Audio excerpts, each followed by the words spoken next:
Watch Les, the shop owner, and an angry customer have a loud and dramatic fight in the pawn shop. It's intense and filled with a lot of yelling and arguments. My receipt. My man wants to know what I've been doing with my money. Can I get I don't know what you've been doing with your money. Les hilariously negotiates over home decor, turning it into a Detroit-style showdown of insults and laughs, leaving everyone confused and scratching their heads. Has to get out of here. Experience the chaos as a sweaty man in a shark costume demands $800 at a pawn shop, leaving the bewildered staff grappling with his bizarre requests. And I had got my TV out of time. Okay. They didn't give me a receipt, and I need the receipt. We don't give our receipts. What you mean you don't give our receipts? Every time I do business with y'all, y'all always give me a receipt. When we give you your item, that's your receipt. That's proof that you paid to take it out. The thing is, I need this receipt to show what I spent my money on. We do not give you a receipt because we didn't sell it to you. That's been the policy of the store for over 30 years. This is not retail. It was already their item. I'm giving it back to them. Period. I need a receipt. My man needs to know that my money on it. You sitting there looking up. We don't give our receipts. Ashley meets Lisa, who claims they're old pals from the pawn shop world. Ashley's face is a mixture of confusion and amusement as she tries to recall Lisa from the past. It's like a game of memory gone wrong, with Lisa insisting that they're besties while Ashley's scratching her head, wondering if she's entered the twilight zone of pawn shop encounters. Like instant unconditional love for me. She doesn't know me. I'm coming. Lisa's affection for Ashley kicks into overdrive, leaving poor Ashley feeling like she's in an episode of a pawn shop soap opera. Lisa's suggestion of exchanging numbers adds a sprinkle of awkwardness to the mix, like a sitcom scene gone awry. I do like you. No, you lied. Lie to you. I mean, it's just a suggestion. Ashley gives into the madness, agreeing to pawn Lisa's chain with a smile plastered on her face. It's the kind of absurdity you can only find in a pawn shop where deals are made amidst deliberations of unconditional love and compliments about dental hygiene. And the scene.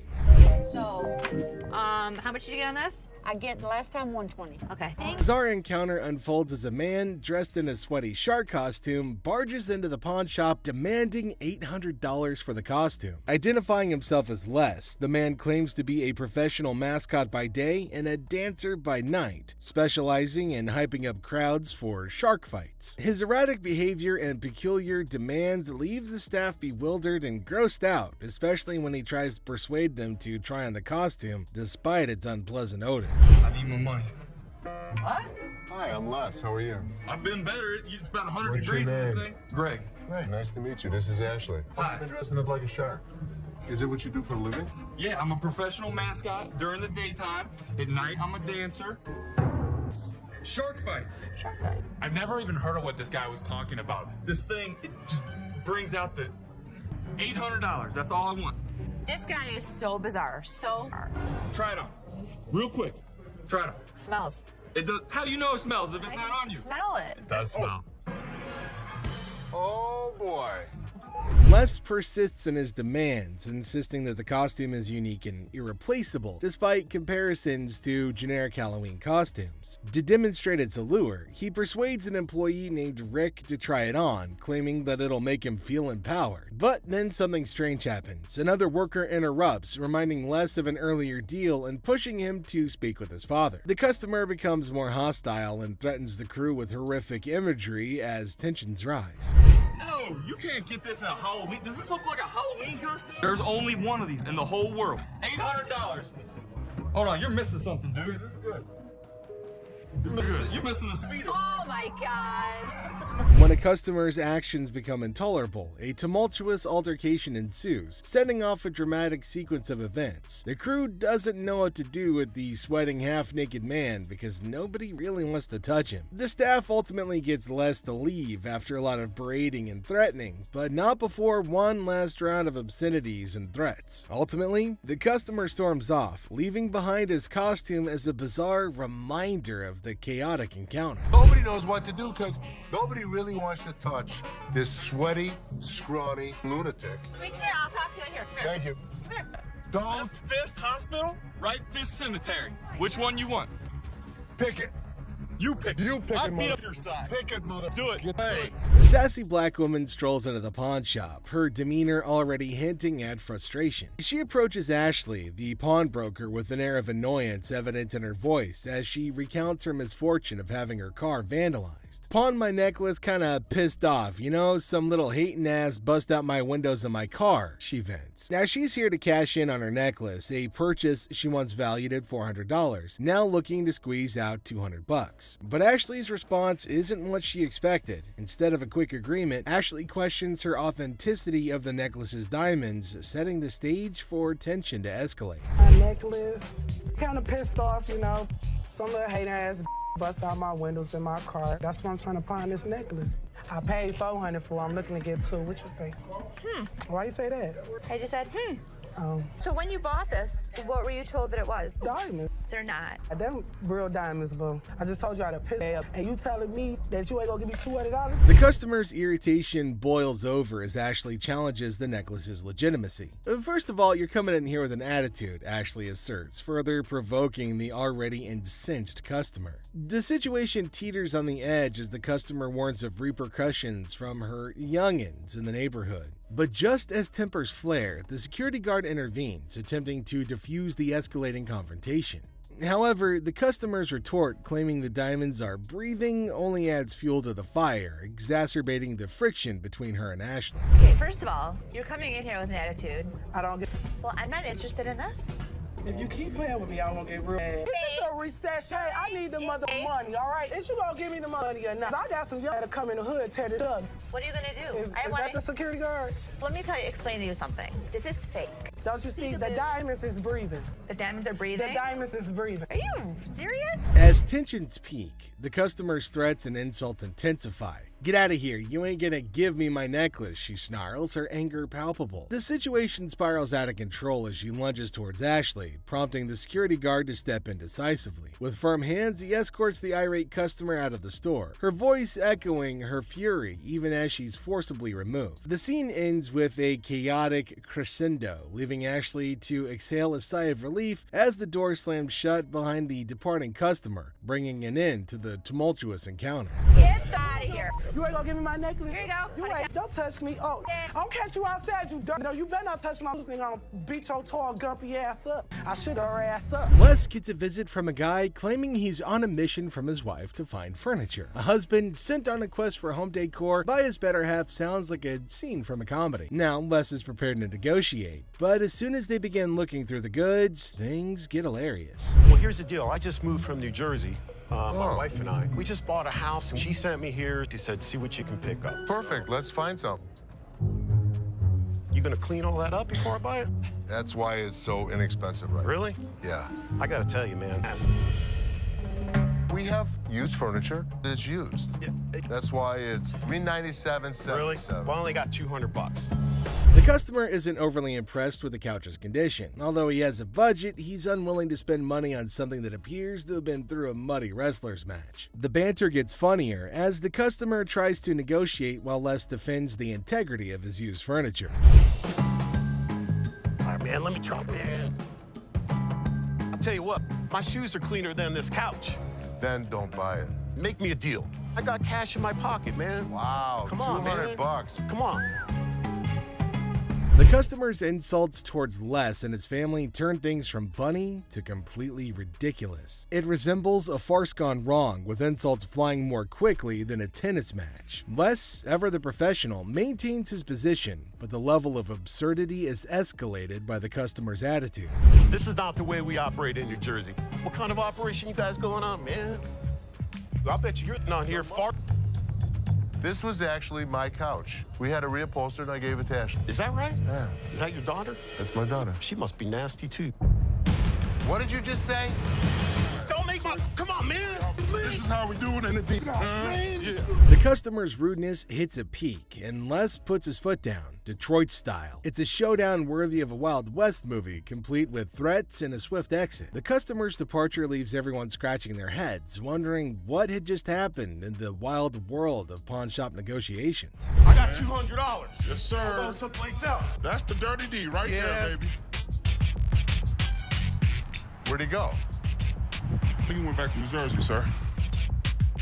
In this wild pawn shop showdown, a woman marches in ring in hand like she's about to solve the mysteries of the universe. While she's trying to pay her past due rent, her diamond ring steals the show. Like a souffle in the microwave, the tension increases with every second that goes by. A heated discussion regarding the truthfulness of the ring is started when the pawnbroker examines it with some suspicion. The woman demands $200 like she's negotiating world peace, but the pawnbroker's offer of $80 sends her into orbit faster than a rocket with a grudge. And the air crackles with sass and disbelief, leaving everybody wondering if this ring is ever going to find its way home.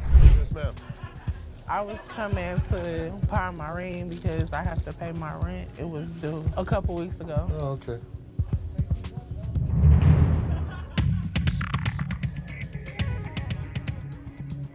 Why you keep looking at my ring like $80?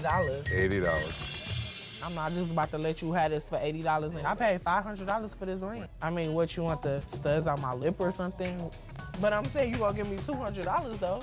That's the only way I'm gonna. So you gonna give me $200 or not? The woman drops a bombshell just when you think the drama's reached its climax. She hasn't given up her ring for pennies. She challenges the pawnbroker to either pay her $200 demand or face the repercussions. It's similar to seeing a high-stakes poker match, but with more bills that are past due and, lip studs. The standoff reaches its zenith in tension greater than that of a family-sized lasagna, and everybody's left wondering who's gonna blink first.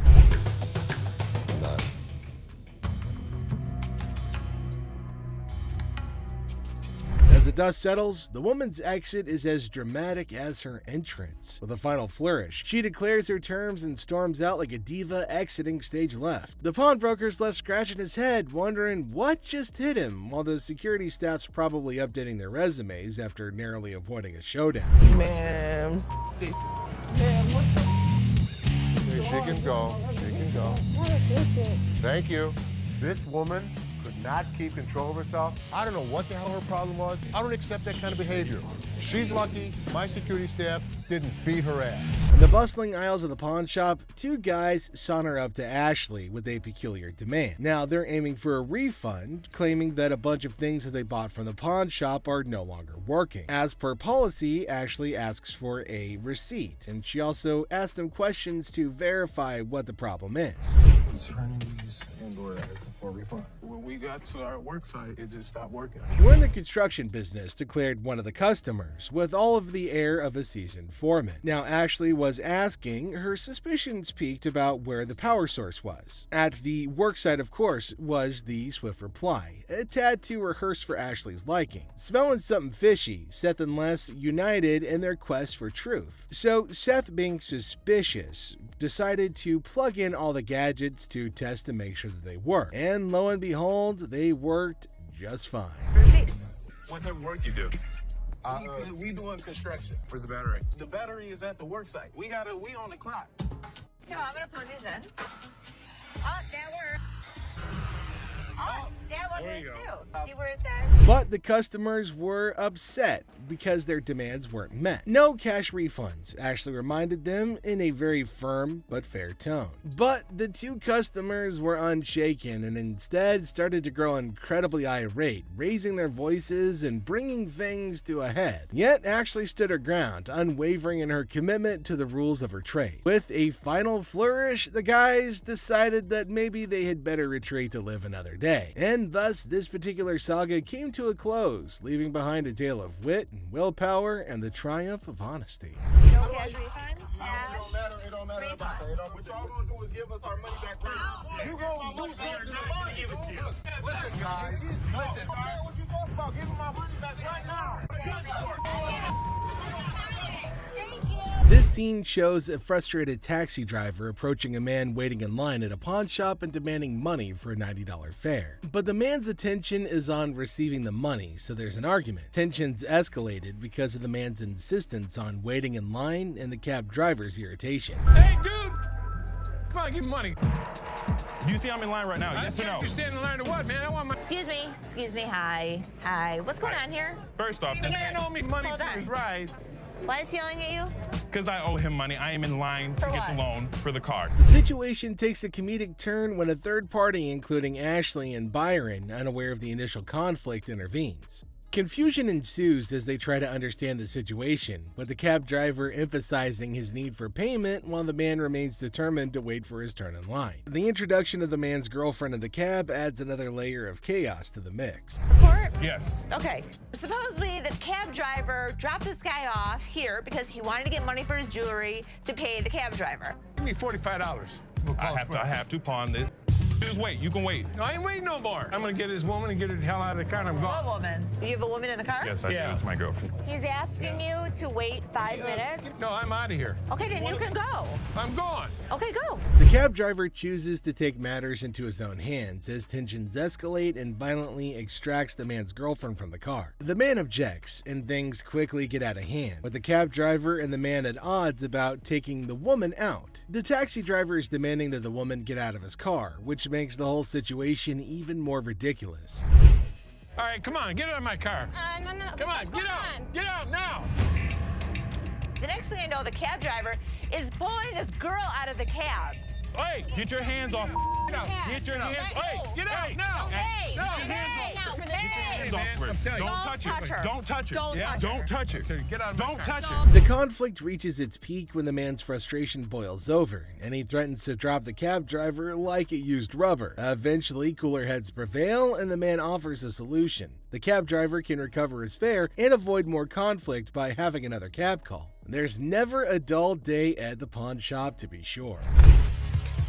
What are I you told you I gonna was do going about to pay it? for What it. are you Yes or gonna no? do about it? What are you going to do? You want me to drop you right here? I'll Opportunity. drop you like a used rubber. Sounds Get in real your good. car, go. You really want- Get in your car. You know what? I have the best idea. I will buy you a cab. He can be out his money because outta he's here. demanding it. The boyfriend got in the taxi driver's face. I don't blame him. You don't touch somebody like that. In this episode, we've got Les who's greeting a customer. Now, the customer is looking to sell a TV and asks how much Les is willing to offer. Les mentions that they typically sell similar TVs for under $250, which prompts the customer to express their desire for $500. Les naturally balks at the request, stating that he can't offer that much. But the customer then starts negotiating, asking what she needs to do to get the $500 that she wants. Hi, I'm Les. Nice to meet you. I'm looking to get rid of this. How much did you want for the TV? I want $500 for it. That's what I was thinking. We actually sell them for under $250.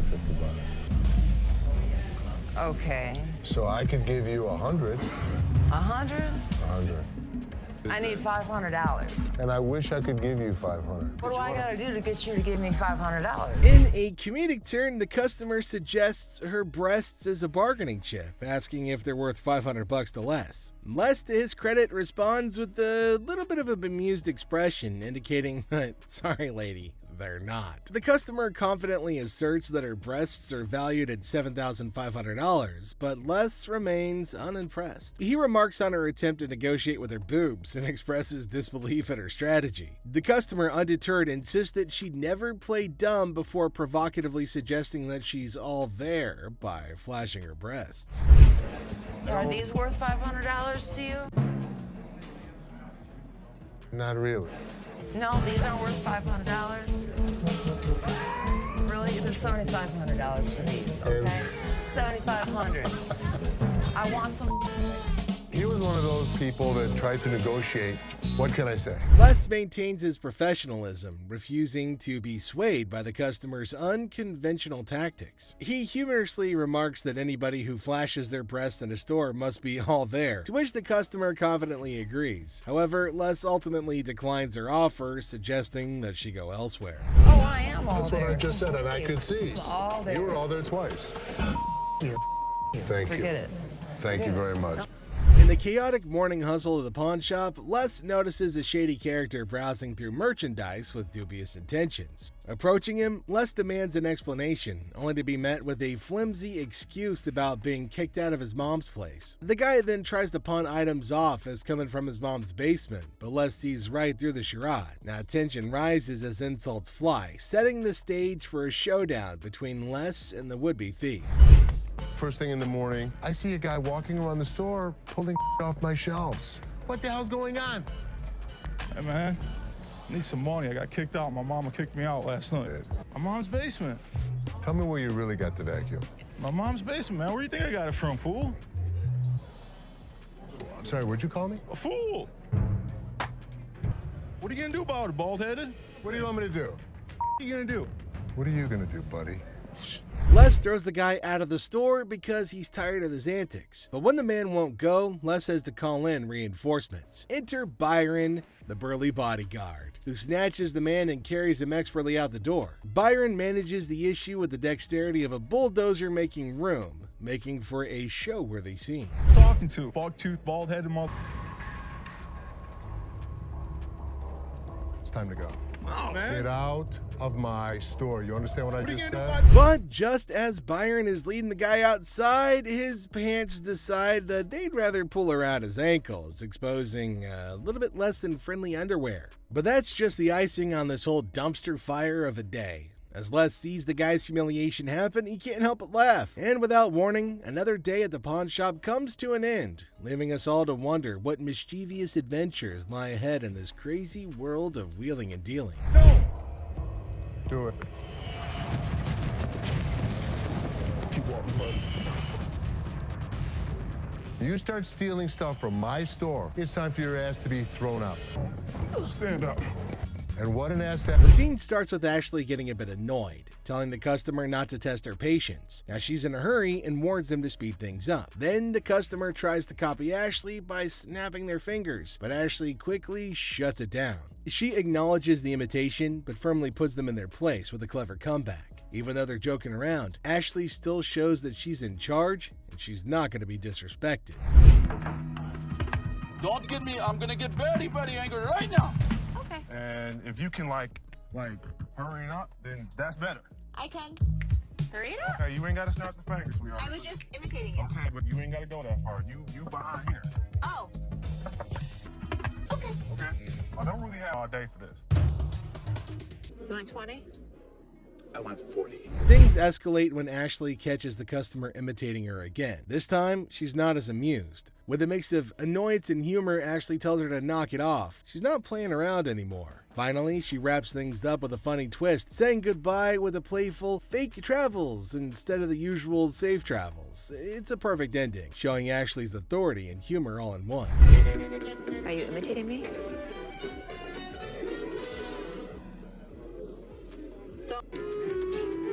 Safe travels. Safe travels.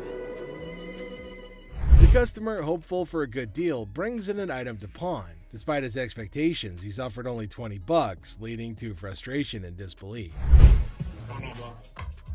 Yeah, man, I'm trying to see how much I can get for this. I'm trying to get at least 100 for it. Might have got 1 point times, but I won't be able to get that for it, buddy. So how much can you give me? $20? What the hell you mean? I'm more or less helpful than anything. Man, I'm gonna need more than $20 for this, man. Les throws the guy out of the store because he's tired of his antics. But when the man won't go, Les has to call reinforcements. Enter Byron, who snatches the man and carries him expertly out the door. What's your offer, Jay? 20, which is probably more than I would even offer him. I need my money. I understand. Need at least $100 for this. You paid $200 for that, I overheard? Yeah, I mean, really, you paid $200. I'll sell you like 4 of them. I need more than $20. Why is there more staff out here? And I see another irate customer in line. That's all I'm giving you. Period. Despite attempts by other staff members to calm the situation, the customer's anger continues to mount. Profanities fly as the customer remains dissatisfied with the offered amount. I'm the manager. Oh, you are the manager? I'm the manager. You're the manager? I'm $20 for this. I've been waiting for an hour. Yeah, take your out of here. How about 100? You can give me what the I'm gonna do with $20. Don't know. I need more than $20. I had to calm this situation down. Take your out of here. $20? What the I'm gonna do with $20? New manager arrives at the pawn shop, surprising the Gold family, and they introduce themselves and express their eagerness to help out. Now, despite initial confusion, the Golds agree to give them a chance and see how their first day goes.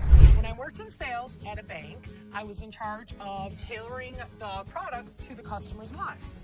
So I'd like to think that marketing is one of my strong suits. You like those? Like I said, they're durable, very inexpensive. What do you guys want to do? Do you want to purchase or put them in layaway today? Definitely. All right, I'm so excited. I got my first sale. So what do you think? I love it, but I'm not really sure how comfortable Ashley is about me coming in. You know, I'm really not worried about Ashley. Did you know about this? Good luck, Ash. Have fun, co-manager. The new manager showcases their sales skills, confident in their ability to tailor products to customers' needs. Despite their apparent enthusiasm, several family members question the comfort level and suitability for the position. Can you just go back to your area? Something you want to talk about, Ashley? No, everything's cool. You know, I'm just here to sell and make money for American Jewelry and Loan. Don't just go sell. We do from 9 to 12. You'll never get what you paid for. You're probably right. Hey, why don't I just move away?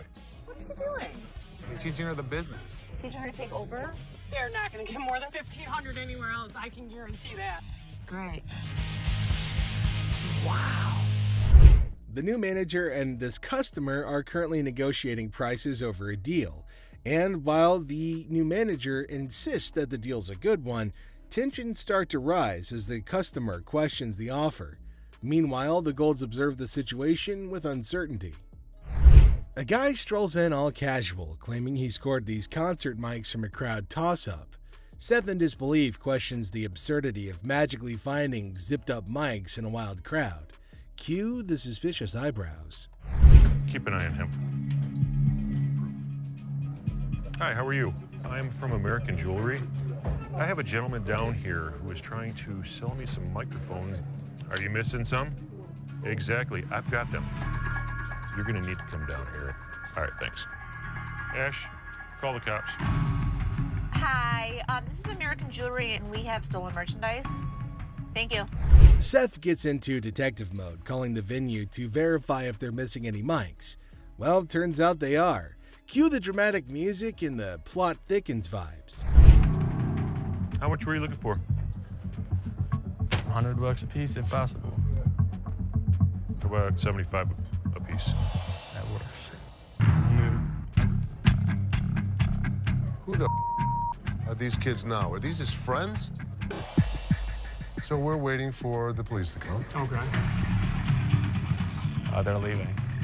No, man, you can't leave. The cops told us to hold you here. Why? I'm not the person that came We're up all trying involved to in do the group. That's the way it works. Until we know what's going on, that's the way it's going to be. So if you want us to have a seat till the cops get here. Suddenly, the situation's hotter than a jalapeno in July. Seth's on the phone with the cops while the shady mic holder is sweating bullets. Security's on high alert as Seth tries to play cool, but it's chaos. Cue the circus music. So Ashley's caught in the middle of a classic family feud at the pawn shop. Dad's all like, "Close the door, Ashley, we need to talk." But it's not a cozy little chat. It's more of a what the heck's going on kind of situation.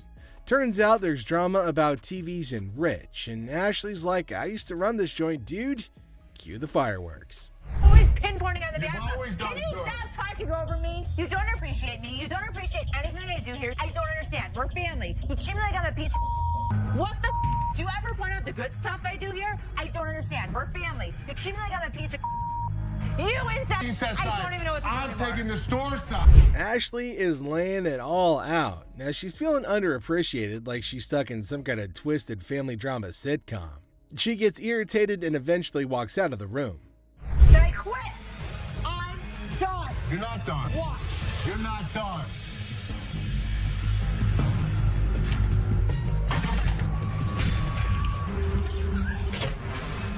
Ashley, one last time. If you walk out that door, don't ever come. What just happened? Ashley just quit. She walked out that door. She's not happy with the way we treat her. I cannot deal with it. I'm out. I don't care what he says to bring me back. I'm done. When you allow your emotions to run a business, it's the worst thing she could ever do. You're gonna lose. But if you thought that was it, there's another surprise twist as Ashley drops a bombshell openly declaring that she quits and that she's done, and then she pieces out, leaving everybody in shock. But Les is stuck scratching his head, wondering what the heck just happened. But Ashley has made up her mind. Emotions run wild and business gets a kick in the gut. Classic pawn shop drama. Get ready to chuckle as we witness an overenthusiastic customer diving headfirst into negotiations with Ashley over a watch. With all the finesse of a bull in a china shop, he throws out a laughable offer of just $75. Ashley, ever the comedic genius, bats it away with a playful smirk. But hold on to your hats, folks, because our customer isn't done yet. He dramatically ups the ante to a jaw-dropping $599 despite the watch being worth nowhere near that amount. Now, before you say something, now I'm gonna be honest with you. This right here, it's worth a lot of money. So this, I should get some change back. Hold on, wait a minute. This is worth, look at it. 2 and add 3 more zeros with it. 2,000, baby. Me out, and guess what? You gotta give me some change. Our intrepid negotiator isn't about to back down. With the confidence of a superhero, he insists that this watch is worth its weight in gold. Quite literally. He even flaunts a fat stack of cash, convinced that he's about to seal the deal. But Ashley, bless her heart, isn't buying it. She keeps a straight face as our customer sails further into the sea of absurdity, refusing to cave to his outlandish demands. Okay, and it's worth $2,000. It's rare to find a $2 bill that got red in it. Now tell me they ain't worth $2,000. I'm about to go deaf right now. Well, no more than that around your neck. You understand me? You little chunky, draw-looking person. Okay. Now hold on to your sides before they split, because things are about to get even funnier. As our customer cranks up the theatrics, Ashley's amusement hits an all-time high. With a twinkle in her eye, she gently reminds him that the watch isn't exactly a crown jewel. But our negotiator, bless his delusional heart, won't take no for an answer. Ashley keeps her cool, relishing every moment of this side-splitting showdown. You know what? I'm gonna tell you something. Okay. You owe bologna sandwich. Y'all ain't got no money. Okay. Have a good day. Big Mouth is hungry. Real funny, man. Y'all be killing me. I'll pie you. Matter of fact, that $2 bill, you can. And now the moment we've all been waiting for, the finale. Our customer's frustration approaches a boiling point, but Ashley, ever the queen of comedy, doesn't miss a beat. She continues to milk the situation for all it's worth, leaving our customer red-faced and defeated. And just like that, he storms off, leaving us in stitches as he hilariously fails his attempt at negotiation. Next up, we've got a furniture fiasco as a man discovers a one-of-a-kind table, only to have their excitement interrupted by another customer demanding that they vacate the throne. But the first customer's not moving. Get your ass over and shut up. Get off that bed. No, I ain't getting no. Get off that bed. What the you gonna do, baby? Who do you think you are to talk to me like that? If you let me, I'll be slapping that ass. You're talking to mother. Back up. I take my ass out of here. Man, really? You don't think so? You don't think so? Tensions skyrocket amidst the customer's verbal barrage, but fear not, for Ashley steps in, serving sass and shutting down the disrespectful discourse. Honestly, with Ashley, who needs a savior in sparkling armor? Here's the way it's gonna roll. You don't disrespect my daughter in my store. Get the out of here. If this guy ever shows his face in this store again, we're gonna kick his ass. Gonna get your hands off. Really? Really or what? We go back, disrespecting my daughter like that. Ultimately, Les has to step in and settle the score by enforcing the rule and ejecting the unruly patron. With one stern glance, Les sends the troublemaker packing, restoring peace and reminding everybody that disrespect isn't welcome in his kingdom. The scene kicks off with Grandma storming into the pawn shop, demanding her money back for a purse that she claims is fake.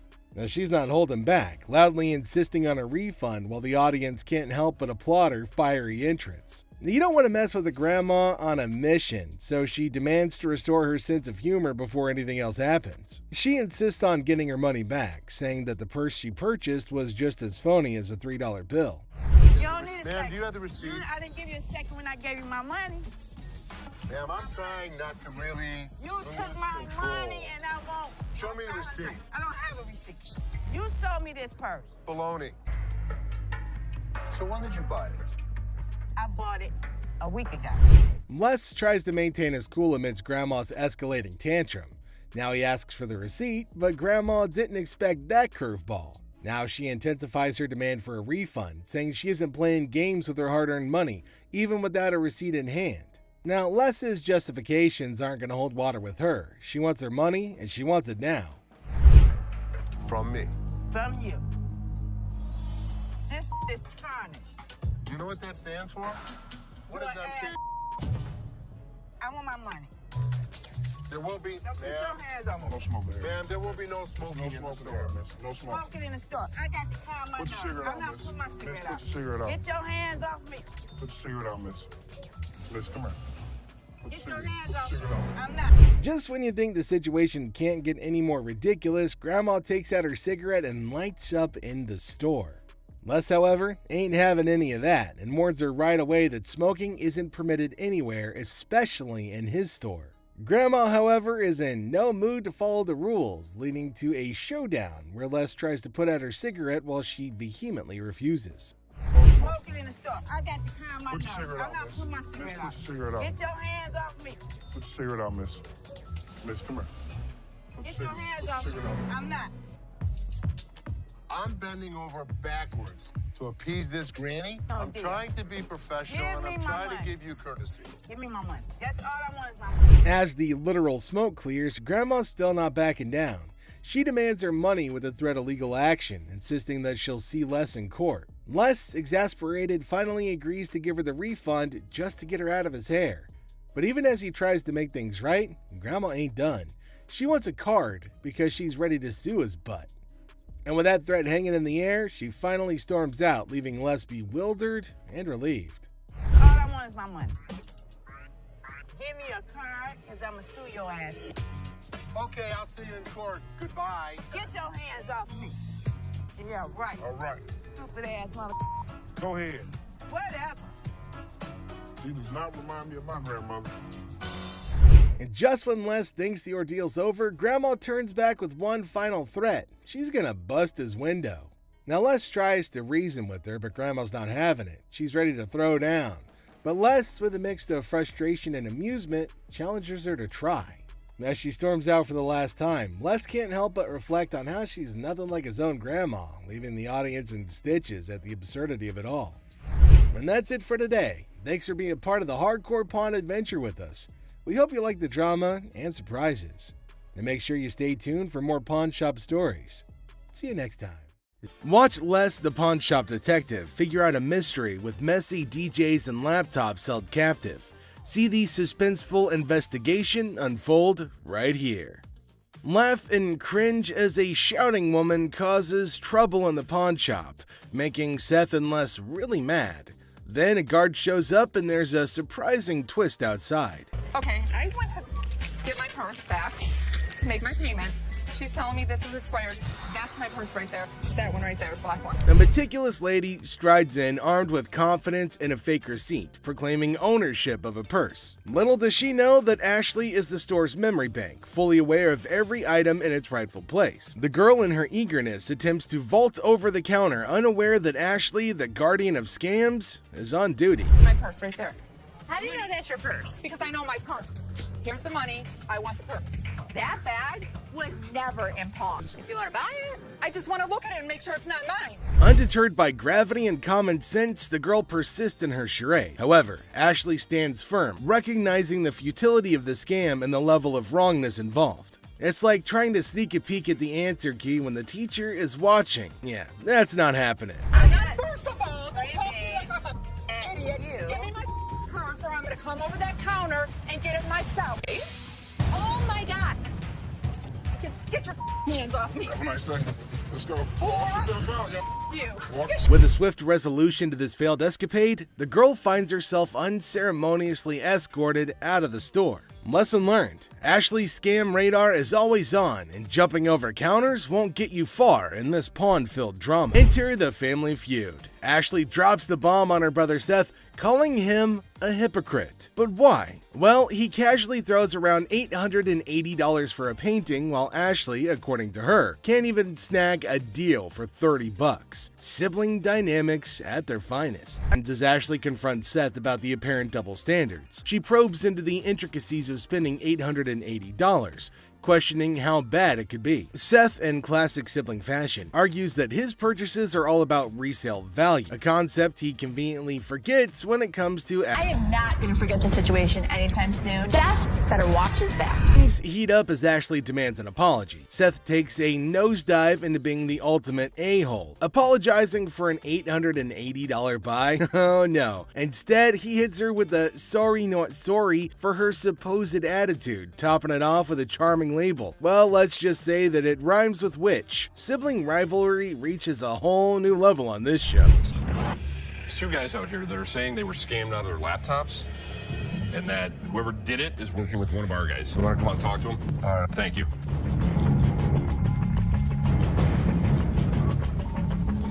Who is it? Les is hit with some unexpected news. A few guys claim that they've been pawned by a girl from the staff. Les, ever the detective, approaches the situation with a mix of suspicion and humor, wondering aloud if he's either unintentionally swindling customers or if bizarre customers have taken up a new form of thievery. Tell me. She pawned 2 of our laptops, and she told us she was gonna Bring them out to the back. some of it. Yeah, we don't. Okay, wait. You pawned something. Yes, she had to take it to When her did you pawn it? Today. Today. She Okay. had to take it to her. And the money? Yes. These two kids come in and talk about have some girl pawned 2 laptops. The plot thickens as 2 disheveled DJs step into the scene, laptops held hostage. The atmosphere turns somber as the weight of the situation sinks in. It's a strange occurrence that has everyone wearing expressions of confusion and concern. Les, with his seasoned cool, casually queries about the laptop's ownership, revealing they're registered under the mysterious girl's name. Split the money 3 ways, and one of my employees was gonna walk it out the back door. Either this is a new way for my employees to steal from me. To contact the owner because we want to. I am the owner. I'm just trying to switch the ticket so she can't have them. And it's in her name. I know. That's why I wanted to know if I can't do it. The tension rises, but Les doesn't crack under pressure. Maturely handling the situation, he asserts that he needs the lowdown to work his magic and get those laptops back where they belong. It's a pawn shop mystery, and Les is the detective determined to unravel the peculiar case of laptops and loyalty. Tame a woman at the counter. Let's see what she's gonna come up with. Is she asking for free money? I think she might possibly be mad, though it is kind of funny that she's got enough courage to come up and ask for money without investing anything. Now, the lady at the counter frowned and asked her if she paid or not. Intriguingly, she hasn't paid anything, but she's still asking for money. And to make matters worse, she started shouting at her. Everyone around started looking at her, wondering what the hell was going on. Seth and Les get a little furious as everybody's just standing around trying to figure out what's going on. She started bullying her, but the lady tried to explain to her again that she misunderstood the agreement and they're not just gonna give her free cash. But this lady's just not listening to anybody. Well, Seth then enters, so who knows what's gonna happen next, the whole document or not, and she was not listening and constantly arguing and pointing to them as if they had done something wrong. Meanwhile, other women decided to intrude, and oh my god, it's gonna be funny. Looks like they've all decided to have a fight in the pawn shop. Wonder how that's all gonna end. And it looks like now see the other women get in and start shouting at her as everybody behind her was waiting for her to get out of the queue. So they started fighting, and now they're all having an immense fight. Everybody around is watching and laughing at them. Well, the guard had to go and break everything up. Well, at least they're all gonna get treated the same way, especially the one who created the mess. Pretty sure they're gonna hold him up and throw him out. And there they go, they're still shouting and fighting with each other as well. So they were sent outside and they started beating on each other, holding each other by their hair. Man, they beat the crap out of each other, and people around them were just watching and waiting and having a curious but funny conversation about their nonsense. Talk about a hella cringe episode. It's Robert. Nice to meet you. Nice to meet you, Dennis. Yeah, I got an item here. Might be interested in. Okay, so there's a guy coming into the pawn shop with something in his hand, maybe a poster. But what's it for? He came to Seth and the other man and showed them this poster. Now it feels like they're interested in it and there might be a handsome deal between them. Detroit Lions players had signed. Did you drag it in? So during the flood, I seen it down there, and that's when I pulled it out. She went down there and she supported these people, and while she was walking the picket line, she would gather signatures. You got Williams over here. That's what, Steve? Farkas, this is the first time a guy actually brought in, and I just got on the picket line because I'm on strike right now myself. We've been on strike for almost 3 months now. $1,000. He started describing the poster that's mainly about the protest of people in history, and it's got lots of signs of well-known people and has got a lot of worth. He explained everything in one go and demanded a heavy amount for it as it was really valuable to him. Seth told him that it's got some stains on it, and it's no doubt the same poster of historical strike, which made it worthy, but for him it might make a lot of difference. Hate the condition of it. I understand that. And You gotta understand when it comes down to collectors, everything is about condition. Absolutely. And I'm sure if your dad saw this, jump on the heartbeat.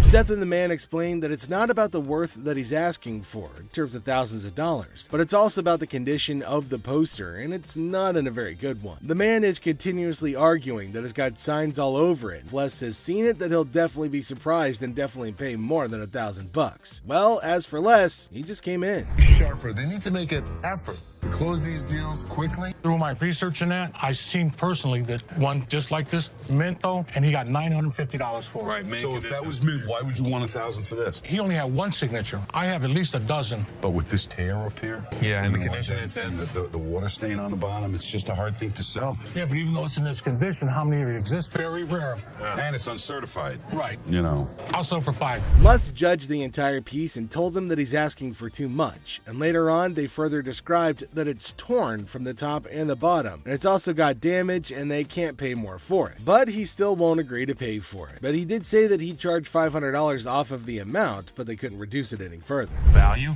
Let's make a deal. $75? No way. Who's gonna buy it from you? I'll just put it back in my basement, let it collect dust. Offering you just $100 cash money right now wouldn't make a difference, you're saying? 200.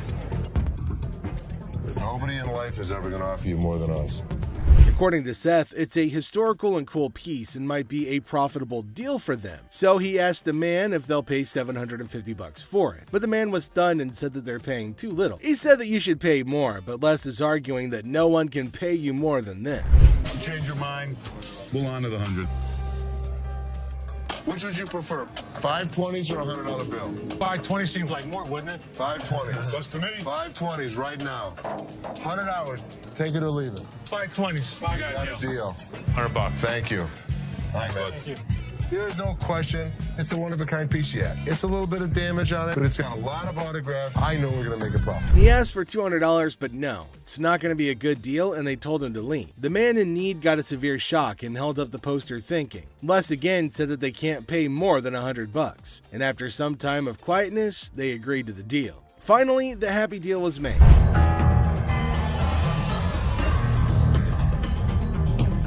This is the guy? Right there. Here they come again. Les? Hi, how are you? I'm attorney Kyle DeQueef. So there's a man, probably an attorney with two ladies along, coming inside towards Les at a pawn shop. Now, Les knew about it before. He asked for Les, and fortunately, he was at the counter. He asked why they had arrived at the store. She's retained me to represent her regard to a ring. Okay. My client brought in a $10,000 ring here, and she wants to either collect the remaining money owed to her on the ring or get the ring back.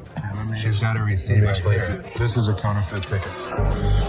He said that he came here for the ring, which they bought from these ladies for $10,000, but they didn't pay and gave them the receipt. Now, he put up the receipt and showed it to Les and accused them of cheating and stealing from the women and taking their expensive ring. But Les was cool and controlled his anger. Whoever produced this ticket didn't understand this is the amount of numbers that are here.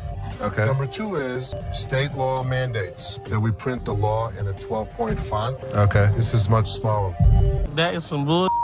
It may be bull, but that's the truth. I don't know how I got mixed up, but There's the game-changing point. Les, after listening to him, explained that he will reveal the truth now by showing the real receipt that they had. He went and came back with real receipts that they've been giving to the customers. There, he spotted major differences. He notified him of the major changes in the receipt that he brought. The man looked rather weak and stunned in response. printing wrong or whatever, but this is the ticket he got from here. He didn't get it from him. He didn't get it from him. So now we just liars and we just come in. I'm not saying that you are. So you trying to say my son a liar? I wish I had better news for you, but That's bull. That's bull.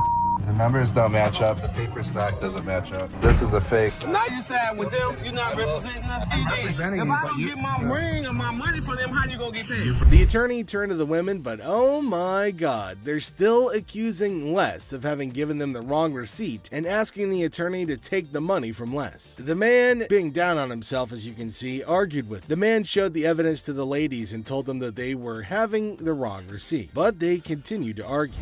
Ticket, how about that? No, I don't believe that the store gave you this ticket. Nah, well, I don't believe you a real attorney. We ain't got right. This boy, somebody better give me my money. He's my attorney. You, him, security. Have a nice day. Nah, you got me, bitch. Sorry, young man. The ladies started harassing both of them and started using personal attacks. They were all arguing amongst themselves. Pretty crazy. The attorney went back as he can't do anything for the ladies. How are you? I'm doing okay. What can I help you with? Either trying to get a loan on it or you guys can buy it. Trying to sell it for maybe like $150. $50. Why is it $50? The certificate and everything is in there. And the bag costs actually way more than that. Well, if you can tell, it's actually stained Okay. all through here. I'm trying to sell it for $150 or get a loan for $75 instead of the $50. Yeah, I wasn't interested in more than 50. If you know purses, then you know the As our unsuspecting customer strolls into the kitchen at Chaos, little does she know what's cooking today. Ashley, patiently bracing herself for another round of absurdity, politely inquires about what the customer's looking to offload. The girl, blissfully unaware of the purse's actual value, confidently suggests a price that's almost a steal. It costs way more than that. Okay, but I'm not going to pay you for the amount that you think it's worth because it's stained. This is not one of the newer ones. This is not this season. I know about purses. It was torn. It was stained. It's not even the last season's bag. The thing is old. But you still willing to buy for $50 though, so if it wasn't worth it. And now the plot thickens. The lady asserts that if Ashley truly understood purses, she'd gladly accept the offered amount. However, Ashley, standing firm in her claim that the purse is torn and not worth more than $50, creates a hilarious clash of valuation difference. We even say $50. So they didn't say it wasn't worth it. Can I talk to somebody else? I don't want to talk to your pepperoni looking ass. Can I get somebody My pepperoni looking at. Pepperoni ass? I don't even know what that means. She take a look at her own ass? Can I get somebody else to talk to? It don't even matter. I don't have to talk to you. And I don't talk to you either, so why don't you go home, leave Can our I store? talk to somebody else? Why do I have to talk to you? Because You I'm the disrespectful. manager. I'm disrespectful and you call me a pepperoni ass? Ugly ass bitch. F you. And it's time to cue the drama. Ashley throws out the bold figure of $50, and it hits the customer like a curveball she wasn't ready for. Feeling the heat, our lady teeters on the edge of diplomacy and blurts out the unforgettable line. She labels Ashley a pepperoni ass and decides that she'd rather chat with anyone but her. Talk about spicing up negotiations. 3 males walked into a pawn shop. One of the suspects stood at the door as a lookout while the other 2 suspects walked directly over to the display cases. So, like, these 3 guys roll into the pawn shop, just casually strolling in. The other 2 guys, they head straight to the fancy display cases. It's all got suspicious vibes. And then, bam! One of them whips out a sledgehammer and starts smashing the glass. Things are starting to get pretty wild. At some point, a customer from the place is seen leaving calmly while the lookout tells her to hurry up. The suspects appeared to be wearing heavy-duty gloves in order. At one moment, a person from the shop strolls out all calm, and someone's keeping an eye on her, urging her to speed up. The people thought to be involved seem to have on these tough gloves, maybe so they don't get any cuts. Not to get cut while removing the glass from the cases. Both suspects placed the jewelry and many other valuables in the bags. So when they took off the glass from the cases, both of them put the jewelry and lots of other valuable stuff into bags. After that, they hightailed it out of the store in a black Mercury Marquis. Case at? Where the case at? Where is it at? Where he put them on? A guy storms into the pawn shop all worked up and starts shouting about a missing case. He's demanding to know where it is, and he appears to be accusing the staff of removing. The feeling of stress in the air is increasing, and it's obvious that something is wrong. Not take gangs, take your wife, my damage to that's the way it like the kids. You gonna act like I ain't got no sense?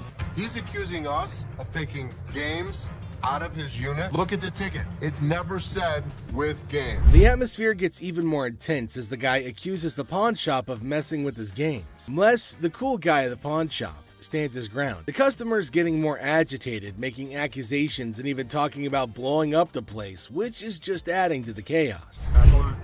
at that point. Man, you can get your arms up off belly and none of your body parts on you, bro.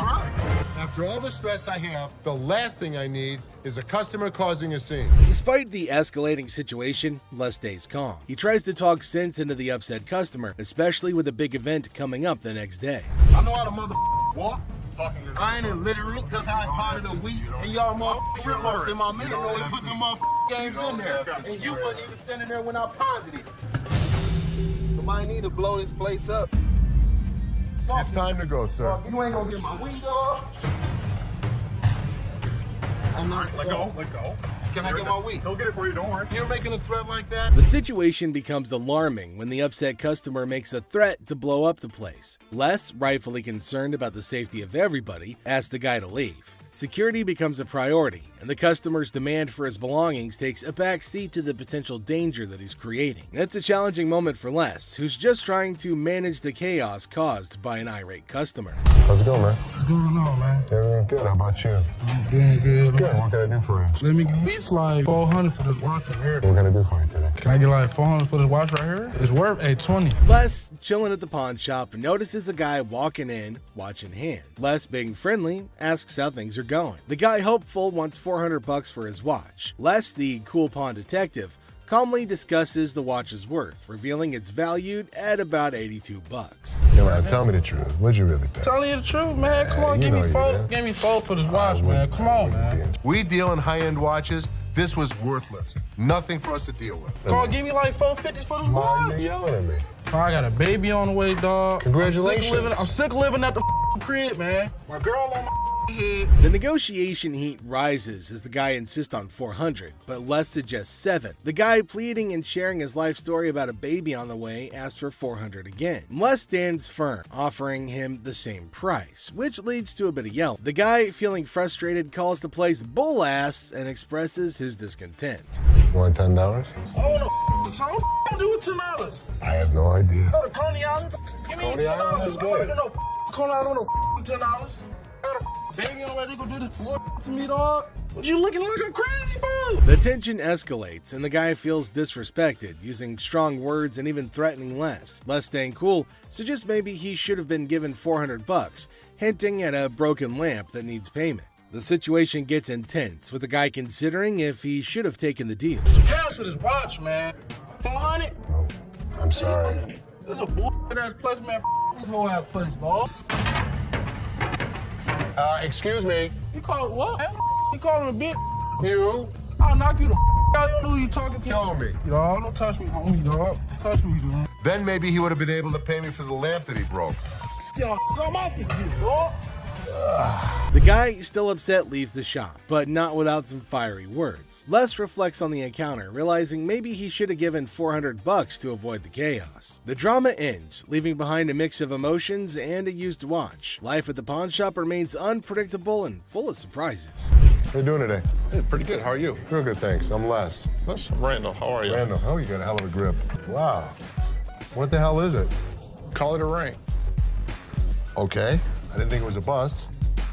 How'd you get it? I just got it. This guy smelled like a brewery. Okay. How much did you want? I'd like $500 for it. Why? Why? Because I need it. Yeah, I got get 2 DUIs. A person walks into the pawn shop, catching Les's attention. Things start getting interesting right away. The person wants $500 for a ring and shows it to Les. Les, being curious, asks where the ring came from and why they want to sell it. The person gets really mad when Les asks questions. The intensity in the air rises as the person angrily explains why they're selling the ring. Les stays calm, making it a surprising and dramatic moment in the pawn shop. Well, if it was gold, I'd give you more than $500, but it's not real. I know it's worth $500 and you're gonna give me $500. Well, actually, if this was gold, and it was brass, it had no value. I understand. You have court issues. The problem is... I need $500 for it. I'm sure you do. Man, I don't know why you need... As the conversation continues, Les drops a bombshell. He tells the person that if the ring were real gold, he'd offer a whopping $2,500. Feeling a glimmer of hope, the customer suggests, just give me the $2,500 then. Expectantly awaiting a positive response, Les, with a touch of humor, reveals the harsh reality. He explains that the ring is fake, not even worth $500, and he won't pay that much for a counterfeit ring. You gotta give me something for it. I can't give it to you. I'm sorry. Give it to me anyway. Man, you can give me something for it. No, you give me something Just don't for beat it. on the glass. This guy was drunk. You give me that ring back. Give me that. It's the. I ain't going nowhere. Man, get away from me. Yeah, I go, man. You man. In the midst of the ring discussion, a security guard quietly enters, taking a position behind the customer. The customer, desperate, pleads with Les to give him something for the ring, but Les, staying true to his detective skills, rejects the plea, emphasizing the ring's fake nature. Les, sensing trouble, comments that the customer seems drunk, adding another unexpected twist to the escalating situation. As the rejection sinks in, the customer, unable to contain his frustration, sits on the floor, declaring that he won't leave. The tension peaks as he becomes increasingly aggressive. The guard steps into action, forcefully dragging the defiant customer out of the store. But despite being escorted out, the customer continues to yell and make a scene. Oh boy. I see you sweating. Yeah. Must be hot outside. No, I was doing karate outside. You're doing karate? And judo. I'm Bruce Lee's sister. Really? Yeah. As the door jingles, a woman strolls into the pawn shop rocking winter clothes in the summer heat. Now she's chatting with Les, teasing him about the sweltering weather. She even claims to be a martial arts pro, throwing around Bruce Lee's name. The banter kicks off with a request for a karate move demonstration. She said she was Bruce Lee's sister. So what you got? The atmosphere takes an unexpected turn when the woman unveils a unique item, a mysterious fox mink. Les, unfamiliar with such creatures, engages in a lighthearted conversation to understand more about this fox mink. The woman, with a hint of mystery, reveals her intention to sell it. A mink fox? I don't know. I'm not into animals. Fox. I've heard of fox. I've heard of mink. So fox mink. Did you want to post? As the conversation unfolds, Les dives into the details of the fox mink, trying to grasp its worth. The woman shares anecdotes about the origins of the item, painting a vivid picture of its history. Les, playing the role of the detective, subtly negotiates and gathers information to figure out the best deal. Sell it. How much did you want for it? $50,000. The encounter concluded with the woman deciding to part ways with her fox mink. Les, using his seasoned charm, finalizes the deal. The quirky tale of the winter-dressed woman and her unique pawned item adds an unexpected twist to the usual pawn shop routine, leaving both parties with a memorable experience. Woman comes in to sell me a high-end bottle of liquor. Ma'am, I'm Is that what you're saying? You have no respect.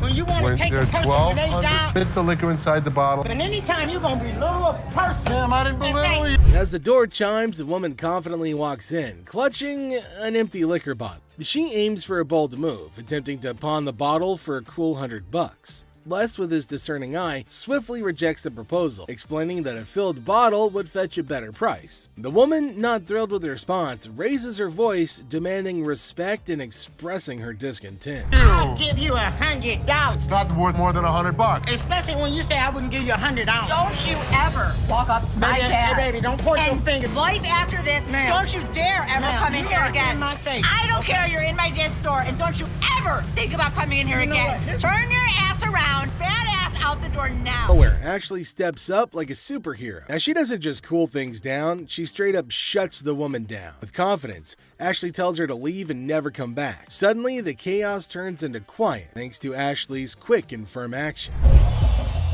Son of a bitch. Where the hell is he? Rich! He's on the floor. People are waiting to pay us for their merchandise. He's not there. We're losing money. I'd had Rich's back. In the heart of the pawn shop, Les faces a moment of frustration and disbelief. The absence of Rich, a trusted ally for over 2 decades, leaves Les feeling betrayed. The urgency of customers waiting to make payments adds to the tension, and the weight of loyalty becomes a central theme in this unexpected turn of events. Since the first day he came here, over 20 years ago. I feel betrayed. Didn't I just have an employee meeting to tell everybody that they need to step up on their game? I'm watching you and Bobby J talk to these 2 girls. You're out there trying to sweet talk them, trying to bullshit with them. I'm looking for you in layaway. Where the hell are you? I gotta sit in layaway all day long and just wait for something to happen? As the minutes tick away, the atmosphere inside the pawn shop grows more intense. Les reflects on his long-standing support for Rich, highlighting his sense of loyalty that spans a quarter century. He recalls a recent employee meeting where he emphasized the need for everyone to step up their game. Disappointment and frustration seep into his words as he confronts the situation, a pawn shop mystery intertwined with personal and professional loyalties.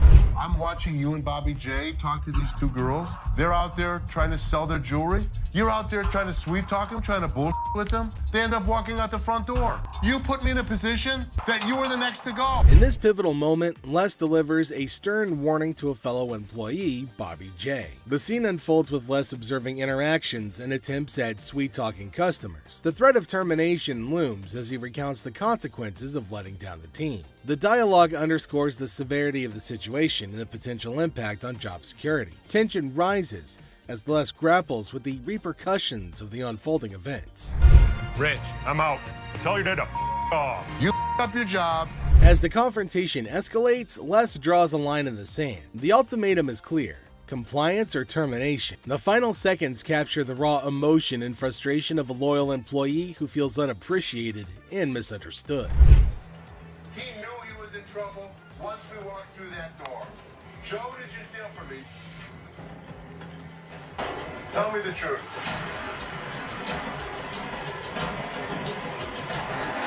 Inside the pawn shop, a sense of trouble looms as the head of security, Joe, faces a difficult moment. The air is heavy with anticipation as accusations are laid out. In a tense exchange, the truth emerges when Joe admits to stealing. The weight of the admission sets the stage for the unraveling of a trusted employee's actions. The detectives call in uniformed officers to put the cuffs on. And then he reaches into his pocket and pulls out an assortment of jewelry worth over $7,000. As the admission hangs in the air, the situation takes an unexpected turn. Detectives call in uniformed officers to apprehend Joe. A place built on trust is now shaken to its core as the true extent of the betrayal unfolds. You go this way. This is my loyalist point, my head of security, guy that I trust. The arrest unfolds and reality sinks in for the pawn shop owner. The disbelief is evident as a devoted employee, the head of security for the previous 3 years, is carried away in handcuffs. The emotional weight of the betrayal is clear in the owner's voice, which expresses the anguish of putting trust in someone who later proved dishonest. If he was, it could be anyone.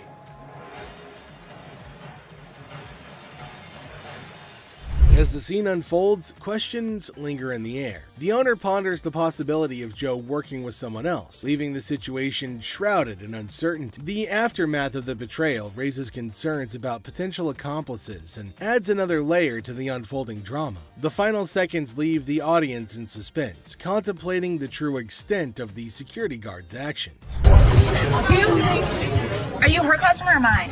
I'm talking to you.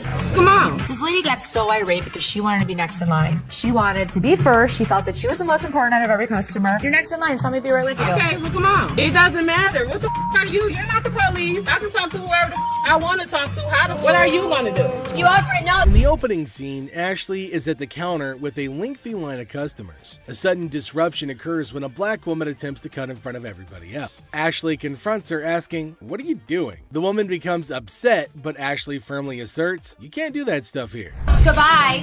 Come back here. Let's talk right now. Take the receipt. What would you like to do with it, ma'am? I want to pay. Well, you have to go to those windows. I'm not, no. I come to this line any other time. Not at this window. It's Okay, well, I'm not gonna stand in the line. in the wrong line. Get in the other Okay, line. and I'm not gonna get in another line. I'm gonna walk straight up to the damn window.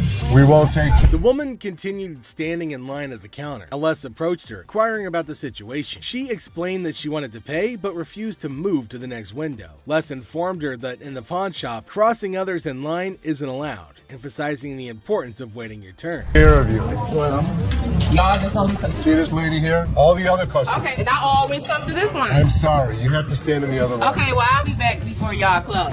You can do whatever you want in this line. She can't. Can't wait your turn. We'll be back later.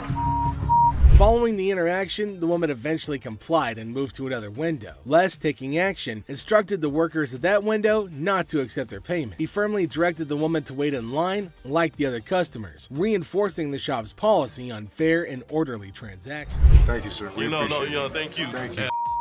Thank you. Yeah, jackass. Take your Bitch. Take Yeah, that's you. and get it. You make me.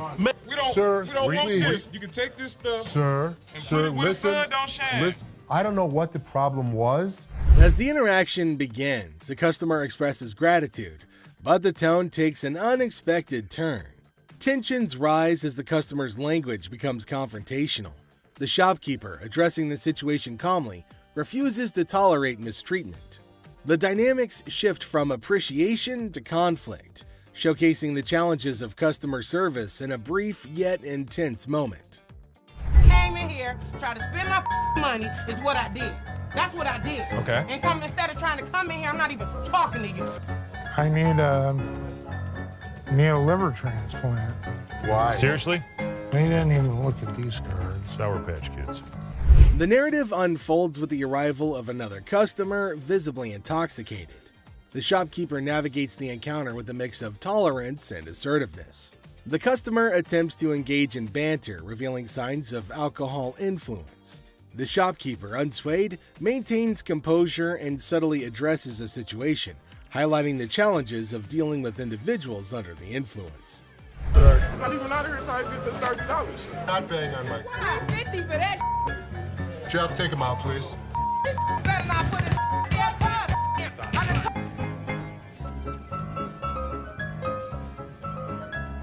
How would you? Man, what the?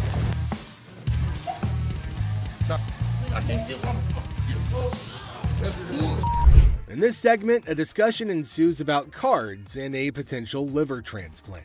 The shopkeeper encounters a situation where the customer's intentions are unclear. Misunderstandings arise, and the shopkeeper skillfully navigates the conversation. The dialogue touches on humorous elements while portraying the complexity of communication in a retail setting. I might not make it in this bus. What I told her. What, is it, ma'am? Is it? I don't know. You tell me. Man, come on, you the dude with the ponytail? The wife's racking my nuts on the telephone constantly. Tie 2 earrings in your ears. Does it matter? Just take it off, put it with mine a little bit, let it get a little bit more weight to it, and go ahead and give me my money. Does that make sense? Right this way. You can't come back. Damn this! Go out my way! Damn one of y'all touch me! I'll break this. I'm more than happy to go to the ends of the earth for you. When you come in like an ass, you be walked out like an ass. The scene takes a surprising turn as the atmosphere shifts. The shopkeeper reassures the customers that, despite challenges, the store is dedicated to going the extra mile for them. The encounter, starting with tension, concludes with an assurance of excellent service. This final part encapsulates the roller coaster of emotions within a brief time frame, showcasing the highs and lows of customer interactions. You need some help today? Man, how you doing, brother? What's the deal on this TV here? This TV right here is $400. $400? Yep. I was in here 2 weeks ago, sold you this mother for $90. Now you gonna ask me $400 for it, man? In the electronics section of the store, a customer named Robert engages in a conversation about a TV with the store employee. The casual tone sets the stage for what seems like a routine interaction. The customer questions the TV's price, sparking a humorous recount of a previous encounter where he claims to have purchased the same TV for a lower price. Are you kidding me? So you're making a $310 profit off me? Bull, man. Can I help you? Who are you, man? I come in here 2 weeks ago, just like I told this. Gentlemen. Do something with your hair, man. And then y'all gonna sell it for $400. You gonna make that much profit off me? As the dialogue unfolds, the customer expresses dissatisfaction with the marked up price, claiming the store will profit significantly from his purchase. A manager steps in, attempting to resolve the situation. Tensions rise as the customer questions the legitimacy of the price hike and demands a resolution, emphasizing the financial disparity between his purchase and the intended selling price. Brother, Where's your receipt? can you not understand English, my brother? No, I can't, my brother. I don't believe that he wants a TV for nothing. I'll just take the TV, man. Right out this door right Sure you here, will. and I'll be gone. I would like to see you trust out here so fast. Trust out by who? Who are you? Les asserts his role, introducing himself and trying to understand the customer's concerns. The customer, however, remains skeptical, challenging the legitimacy of the store's actions.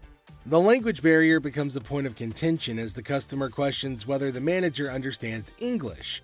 The atmosphere becomes charged with frustration and confusion. 2 Green Mile. You're talking luck, and they're not going to be happy.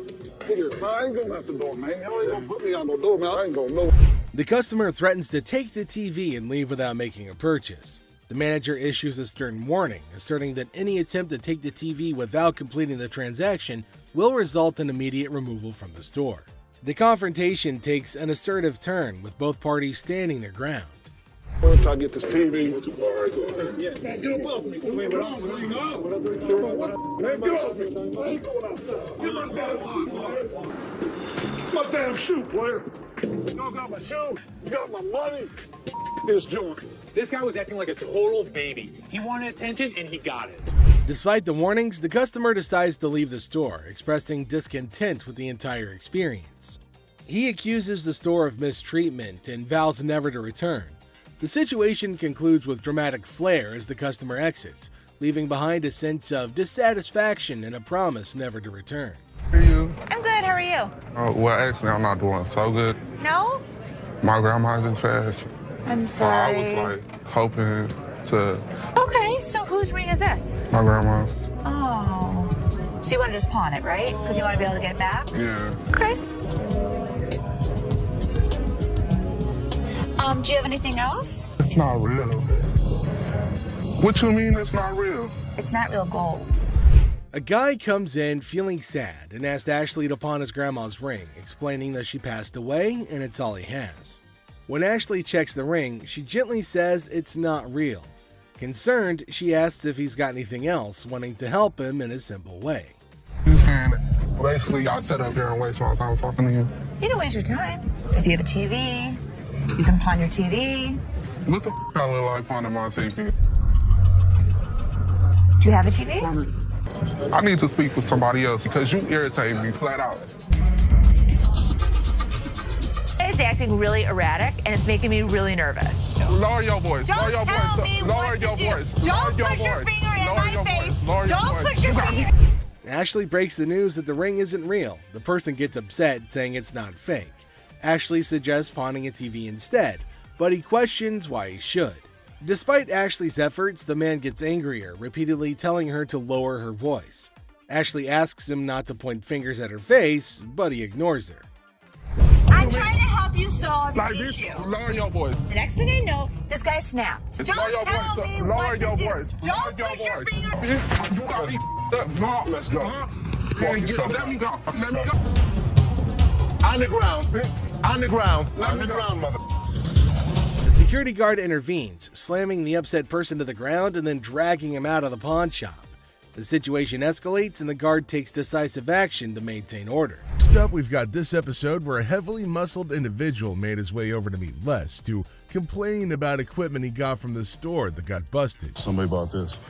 This piece of junk I bought in here just a couple days ago don't work now. It's broken. What is it? Little ab lounger I bought here, man. Workout. In the midst of the pawn shop's hustle, a burly customer approaches Les with a complaint. He's upset about a busted piece of exercise equipment, an AV lounger purchased just days ago. Les, sticking to the store policy, explains that they can only provide an exchange, not a cash refund. Tensions rise as the customer vehemently rejects the idea of an exchange, demanding his money back. They can only hand over another item in place of the faulty one. If you had the receipt, I could give you an exchange. I could give you some. I don't want an exchange because it's probably going to be some again. How about you just get my money? As the disagreement escalates, the customer insists on a cash refund, dismissing the option of another item. Les faces a dilemma, stuck between policy and customer satisfaction. The clash intensifies as the customer becomes forceful in his demand for a monetary refund, setting the stage for a heated confrontation. Les could match him word for word without fear. Better be some money. Or what? Or what? There's going to be a problem. How about What that? kind of... Les, accompanied by his trusty companion Byron the Snuggle Bear, stands his ground. The customer challenges Les with threats of problems if he— Good, I don't want you as a customer. All you do is run your mouth. Promise me you'll never come back. As the woman storms out, Seth bids her a not-so-fond farewell, relieved to see her go. With humor and sass, he ensures that she won't be back anytime soon, leaving the showroom olive-free and entertained by the absurdity of it all.